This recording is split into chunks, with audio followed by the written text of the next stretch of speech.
The vision behind BYTON is we want to be the company bringing into the market the first real smart car.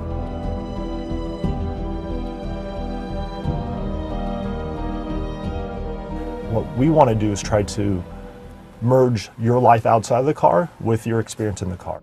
Everything will be controlled via touch, and then certain aspects of it will be controlled via voice, and also very novel to us is gesture control.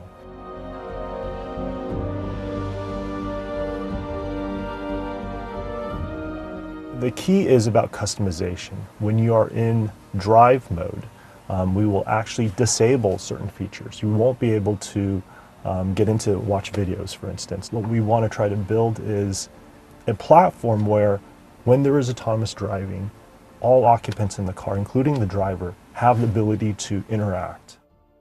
Some of the most exciting features of the BYTON car are actually going to be disabled until we live in a world of fully autonomous driving. So perhaps think of this vehicle as bridging the gap between our dumb driving past and our smart driving future.